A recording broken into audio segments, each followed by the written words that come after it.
Sahyadri bulletin media partner Nagar Sahyadri associated by Sahyadri publication.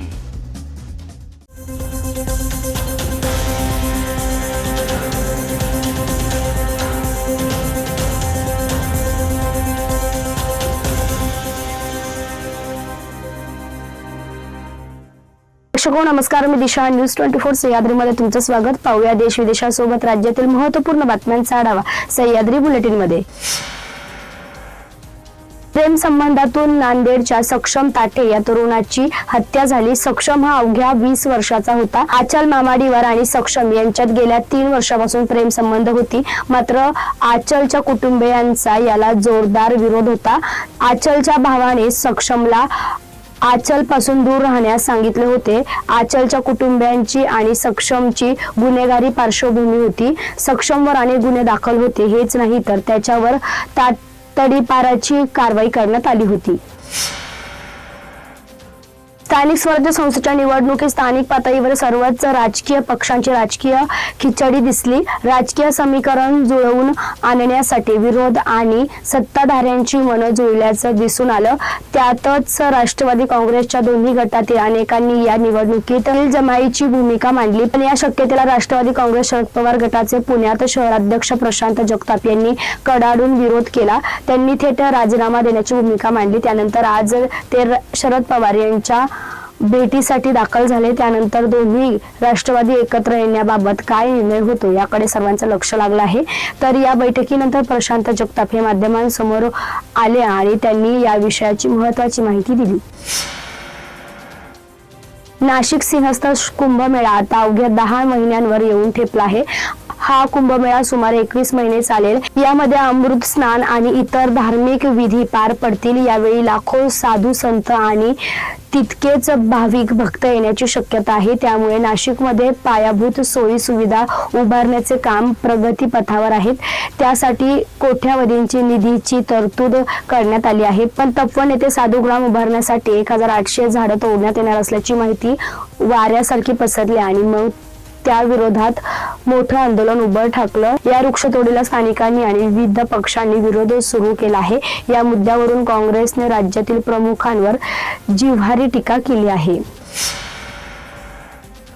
आज 6 December doctor Babasaheb Ambedkar महापरिनिर्वाण दिनानिमित्त दादर येथील चैत्यभूमीवर भीमसागर उसळला। कालपासून अनुयायांची मोठी गर्दी झाली आहे। आज मुख्यमंत्री देवेंद्र फडणवीस, उपमुख्यमंत्री एकनाथ शिंदे यांच्यासह अनेक नेत्यांनी महामानवाला अभिवादन केले। यावेळी मुख्यमंत्र्यांनी इंदू मिलिंद मधील डॉक्टर बाबासाहेब आंबेडकर यांच्या स्मारकाविषयी महत्त्वाची माहिती दिली। हे स्मारक पुढील 6 डिसेंबर पर्यंत पूर्ण करण्यात येणार असल्याची माहिती त्यांनी दिली आहे। बीड जिल्हा शिक्षण विभागात काल झालेल्या कारवाईची चर्चा सुरू आहे। शिक्षण विभागाने 14 शिक्षकांना निलंबित केले आहे। त्याने एकच खळबळ उडाली आहे। UDID कार्ड सादर करण्याच्या आदेशानंतरही काही शिक्षकांनी आपली प्रमाणपत्रे सादर केली नाहीत। वेळ देऊन या आदेशाची अंमलबजावणी न केल्याने जिल्हा परिषदच्या शिक्षण विभागाने धडक कारवाई केली। 14 शिक्षकांना निलंबित करण्यात आले। हा आदेश धडकताच एकच धावाधाव सुरू झाली। काल शिक्षकांचा संप सुरू असतानाच ही कारवाई झाल्याने अनेक जण धास्तावले, तर काहींनी ही कारवाई कशामुळे झाली हे सांगताच अनेकांचा जीव भांड्यात पडला। सह्याद्री बुलेटिन मध्ये घेऊया एक छोटीशी विश्रांती। रोखोक पत्रकारिता, निर्भीड बाणा आणि कणखर भूमिका, महाराष्ट्राचा सखा, सत्याचा पाठीराखा, शब्दांचं सामर्थ्य, विश्वसनीयतेची उंची, न्यूज 24 सह्याद्री। विश्रांतीनंतर तुमचं पुन्हा एकदा स्वागत। पाहूया पुढील बातम्या। पुण्यात महानगरपालिका निवडणुकीत 2 राष्ट्रवादी एकत्र येणार नाहीत। राष्ट्रवादी काँग्रेस शरदचंद्र पवार पक्षाचे अध्यक्ष शरद पवारांनी सगळ्यांना महाविकास आघाडी म्हणून लढण्याचं सांगितलं असल्याची माहिती राष्ट्रवादी काँग्रेसचे शहराध्यक्ष प्रशांत जगताप यांनी दिली आहे।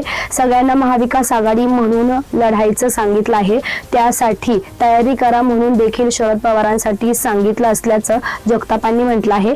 आज प्रशांत जगताप यांनी शरद पवारांसोबतच्या भेटीमध्ये पुणे शहराचा निवडणुकीच्या पार्श्वभूमीवर लेख जोखा मांडला। काही दिवसांपूर्वी दोन्ही राष्ट्रवादी एकत्र येण्याच्या चर्चेत आता पूर्णविराम मिळाला आहे। बुलढाणा जिल्ह्यातील जळगाव जामोद येथे 3 अल्पवयीन मुली अचानक बेपत्ता झाल्याची धक्कादायक घटना उघडकीस आली आहे. टेक्निकल क्लासला जात असल्याचं सांगून घरातून निघालेल्या या 3ही मुली बस स्थानकात शेवटच्या दिसल्या. त्यानंतर त्यांचा कोणताही ठाव ठिकाणा मिळाला नाही. या घटनेमुळे स्थानिक परिसरात चिंतेचे वातावरण निर्माण झाले आहे. डॉक्टर बाबासाहेब आंबेडकर यांच्या इंदू मिल येथील स्मारकाचे 50% काम पूर्ण झाले आहे. उर्वरित काम नियोजित पद्धतीने सुरळीत पार पडले तर पुढील महापरिनिर्वाण दिन डॉक्टर बाबासाहेब आंबेडकरांच्या स्मारकाचे आपण लोकार्पण करू, असे वक्तव्य राज्याचे मुख्यमंत्री देवेंद्र फडणवीस यांनी केले. 6 डिसेंबरच्या महापरिनिर्वाण दिनानिमित्त कालपासून मुंबईतील चैत्यभूमीवर भीमसागर उसळला आहे. मुख्यमंत्री देवेंद्र फडणवीस, उपमुख्यमंत्री एकनाथ शिंदे यांनीही शनिवारी चैत्यभूमीवर येऊन बाबासाहेब आंबेडकर यांना आदरांजली वाहिली. यानंतर प्रसार माध्यमांशी संवाद साधताना देवेंद्र फडणवीस यांनी पुढच्या वर्षभरात इंदू मिल मधील डॉक्टर बाबासाहेब आंबेडकरांच्या स्मारकाचे लोकार्पण करण्याचा मानस असल्याचं सांगितलं. निवडणूक आयोग झोकांड्या खातोय की बेलकांडतोय हेच सध्या महाराष्ट्राला समजत नाही. कधी कोणाच्या निवडणुका थांबवतोय तर कधी अजून काय करतोय. निवडणूक आयोगावर एवढी कोणाची दहशत आहे. निवडणूक फक्त भाजपने लढायचं, अगदी त्यांच्या मित्र पक्षांनीही अडवायचे काम सुरू आहे. सर्वत्र काळोख असून लोकशाही संपलेली आहे, अशी कडवट टीका माळशिरसच्या आमदार आणि राष्ट्रवादी काँग्रेस शरदचंद्र पवार पक्षाचे नेते उत्तम जानकर यांनी केले आहे. गेल्या 8 दिवसात निवडणूक आयोगाकडून घेण्यात आलेल्या निर्णयाने राज्यातील निवडणुकांवर मोठा परिणाम झाला आहे. विशेष म्हणजे निवडणूक आयोगाचे हे निर्णय संवैधानिक शिस्त न पाळणारे असल्याचं उच्च न्यायालयाने देखील म्हटलं आहे. नागपूर परिक्षेत्रातील पोलीस अधिकारी आणि कर्मचाऱ्यांमध्ये शारीरिक तंदुरुस्ती राखणे, त्यांच्यात खेळाडू वृत्ती जोपासणे आणि परस्परांमधील एकोपा वाढवणे या उत्तांत हेतूने नागपूर परिक्षेत्रीय पोलीस क्रीडा स्पर्धा 2025 चे आयोजन करण्यात आले असून यावर्षी या महत्त्वपूर्ण स्पर्धेचे योजनापद भंडारा जिल्ह्याला मिळाले आहे. दिनांक 5 डिसेंबर ते 9 डिसेंबर 2025 या कालावधीत भंडारा येथील पोलीस मुख्यालय मैदानावर हा क्रीडा महोत्सव पार पडणार असल्याचे गुरुवारी भंडारा जिल्हा पोलीस अधीक्षक नूरल हसन यांनी त्यांच्या कक्षात दुपारी आयोजित पत्रकार परिषदेतून माहिती दिली. पुढे बोलताना नूरल हसन म्हणाले की प्रतिष्ठेच्या स्पर्धेमध्ये नागपूर परिक्षेत्राअंतर्गत येणाऱ्या भंडारा, चंद्रपूर, गोंदिया, गडचिरोली, वर्धा आणि नागपूर ग्रामीण या 6 जिल्ह्यांमधील पोलीस अधिकारी व अंमलदार मोठ्या उत्साहाने या क्रीडा स्पर्धेत उत्स्फूर्तपणे सहभागी होऊन दैनंदिन कर्तव्याच्या व्यवस्थेतून वेळ काढून पोलीस बांधव आपल्या क्रीडा कौशल्याचे प्रदर्शन करण्यासाठी सज्ज असल्याचं सांगत आयोजित भव्य क्रीडा स्पर्धेचा समारंभ दिनांक 9 डिसेंबर 2025 रोजी होणार असून समारोपीय कार्यक्रम प्रमुख अतिथी म्हणून नागपूर परिक्षेत्राचे विशेष पोलीस महानिरीक्षक संदीप पाटील यांची विशेष उपस्थिती राहणार असल्याचं भंडारा जिल्ह्याचे पोलीस अधीक्षक नूरल हसन यांनी सांगितले. 2014 नंतर आता 2025 मध्ये भंडारा जिल्ह्याला नागपूर परिक्षेत्रीय पोलीस क्रीडा स्पर्धा 2025 ची मेजबानी करण्याची संधी मिळालेली आहे.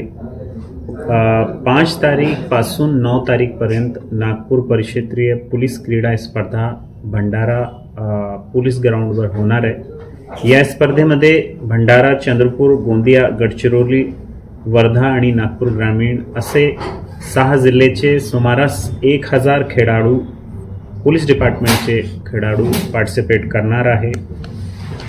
या स्पर्धेमध्ये 17 प्रकारचे वेगवेगळे गेम्स, काही सांघिक गेम आहे, काही इंडिव्हिज्युअल गेम आहे, जसे football, handball, hockey, kho kho, kabaddi, volleyball, athletics, तायकमांडो, जुडो, वुशो या प्रकारचे गेम्स आहे. या गेम ऑर्गनाईज करण्यासाठी भंडारा पोलिसनी वेगवेगळी 16 कमिटी तयार केलेली आहे. ते आता याच्यावर काम करते.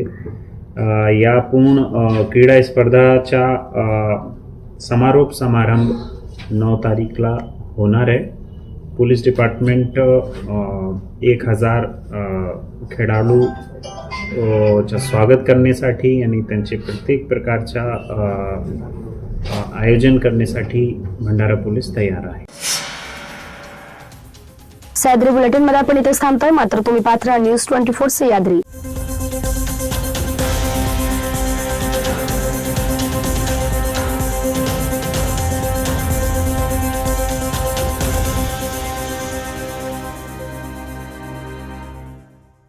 शब्दांचं सामर्थ्य, विश्वसनीयतेची उंची. न्यूज 24 सह्याद्री.